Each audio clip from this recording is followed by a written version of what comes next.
Selama 20 tahun terakhir, industri udang di dunia tengah menghadapi berbagai tantangan. Seringkali industri udang mengalami gagal panen akibat serangan penyakit yang sebenarnya dapat dicegah, faktor cuaca yang kian tidak menentu, dan penerapan standar keamanan udang oleh negara-negara pengimpor yang kian ketat. Sejak pertengahan tahun 90-an, penyakit berbahaya yang bersumber dari virus seperti bintik putih, kepala kuning, dan sindrom Taura telah mengakibatkan kerugian besar bagi para petambak. Berbagai virus dan penyakit mematikan lainnya dapat menjangkiti tambak melalui benih yang terkontaminasi, sumber air, dan dari para pembawa penyakit yang hidup di dalam dan di luar tambak, seperti kepiting, udang liar, hewan berkulit keras, serta plankton yang hidup di air. Virus dan penyakit ini dapat berasal dari udang yang terinfeksi dari musim sebelumnya dan menyebar melalui peralatan tambak seperti jaring dan ember yang digunakan pada kolam yang telah terinfeksi. Selain itu, burung dan binatang lainnya juga dapat memperparah penyebaran penyakit.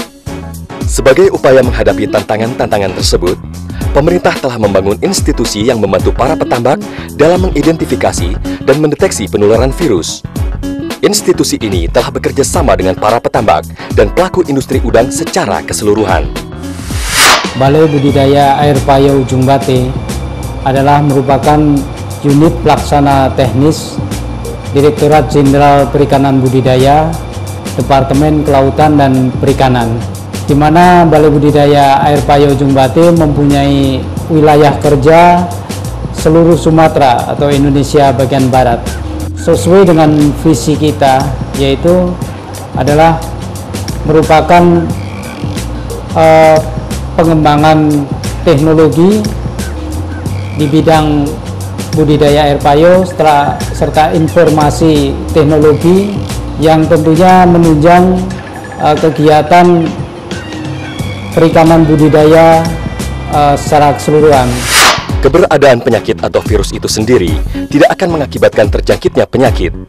Harus ada faktor pemicu lainnya, seperti udang yang stres karena praktek manajemen yang buruk, kondisi air dan kualitas tanah yang buruk, serta perubahan cuaca yang mendadak, dapat memicu terjangkitnya penyakit. Oleh karena itu, penerapan praktek manajemen yang lebih baik oleh para petambak dapat mengurangi resiko terjangkitnya penyakit. Saat ini, harga udang sedang anjlok di pasar dunia karena meningkatnya produksi dan suplai udang jenis Faname. Namun perlu diketahui bahwa tidak seperti halnya udang Finame Lithopenaus atau udang putih Amerika, udang Penaus monodon atau black tiger selama ini tetap stabil. Pengalaman menunjukkan bahwa udang jenis black tiger sangat digemari dan efisien untuk dikembangkan oleh petambak berskala kecil dengan pola pembudidayaan tradisional yang dimodifikasi serta sistem tambak semi-intensif. Sementara udang Faname hanya bisa dikembangkan dengan sistem tambak intensif. Saat ini, konsumen kian peduli dengan kualitas makanan dan isu keamanan karena dampaknya bagi kesehatan. Negara-negara pengimpor udang saat ini telah melarang masuknya udang yang terkontaminasi oleh bahan kimia, khususnya antibiotik, pestisida, dan sisa-sisa bahan kimia berbahaya lainnya. Bahan-bahan kimia itu dapat berasal dari lokasi pembenihan, pembesaran benih, tambak, dan pemrosesan di pabrik. Oleh sebab itu, bahan-bahan kimia tersebut harus dihindari pada setiap tahap mata rantai persediaan udang. Penjualan di luar negeri ini agak sulit. Masalah antibiotik, pestisida sangat disorot di luar negeri. Jadi kita sangat menghimbau lah petani-petani di tambak, kalau bisa jangan sembarangan pakai pestisida ataupun antibiotik yang dapat menyebabkan cold storage, susah menjual produksi dari petambak tersebut.